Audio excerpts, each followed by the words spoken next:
Bonsoir Virginie. Bonsoir. Bonsoir. Ah ouais. Mais calmez-vous. Heureuse. C'est excité à la 35e minute, la tête de Kolo Muani triplé du Portugais, 5-3. Nous sortons du... il y a eu un joueur, évidemment, qui a été au centre des questions, c'est Vitinha.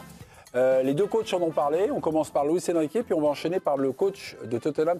C'est 9. C'est 9 Bah oui, Ça vient de tomber. Chère Virginie. Il a déclaré, alors elle est où En cette titre. déclaration? Elle est Parce où que, bon, elle est là. C'est déjà mon premier doublé en carrière, c'est franchement spécial. Cette victoire, c'est encore la preuve de Il faut notre des lunettes force. là, non mais c'est loin. Notre personnalité, attendez. peu importe les De notre événements. personnalité, peu importe les Pourquoi événements. doubler?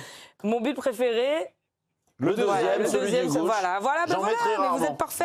Voilà, Vous êtes merci parfait. C'est pas au niveau. On a encore 3 quarts d'heure, on a beaucoup de choses à évoquer, notamment faire le tour de la... Vous connaissez le concept d'expected goals, c'est-à-dire le nombre de buts qui auraient dû être marqués dans une rencontre par un joueur. Eh bien, à l'inverse, on a une stat qui nous donne le nombre de buts qu'aurait dû encaisser Lucas Chevalier depuis le début de saison, donc en fonction des expected goals de ses adversaires. Eh bien, il en a pris 21 depuis le début de saison et en réalité, il aurait dû en prendre 7 de moins. Donc, clairement, il sous-performe. L'an dernier, il avait évité 8 buts à Lille, si on se base sur cette stat.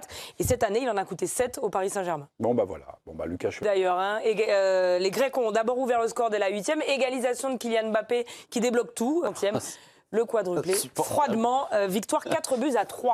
Il y a accès, 3-1 d'Arsenal. Les Gunners ont ouvert le score à la 22e sur corner. C'est le score final. Neuer, il s'est cru en deux. Et Athletic a écrit un édito sur cette rencontre remportée par Arsenal contre le Bayern. Édito signé Amy Lawrence, un peu Vincent Duluc de The Athletic. Arsenal est dans cette zone, attention c'est très beau, cette zone spéciale dans le sport où le vent souffle dans leur voile, comme s'ils n'allaient jamais s'arrêter de voguer. Certes c'est impossible, mais plus ils continueront, plus ils auront de confiance et plus leurs chances d'obtenir ce qu'ils désirent seront grandes.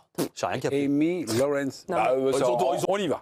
Les Reds ont donc sombré à l'image de cette intervention que vous allez voir ratée de Konaté. Première défaite de l'Inter dans cette phase de ligue, vous le disiez Mémé, l'Inter battu par l'Atlético de buts à 1. Francfort dominé par l'Atalanta, défaite 3-0 des Allemands, 3-0 aussi pour le Sporting face au Club Bruges et victoire de Copenhague contre Almaty, 3-2.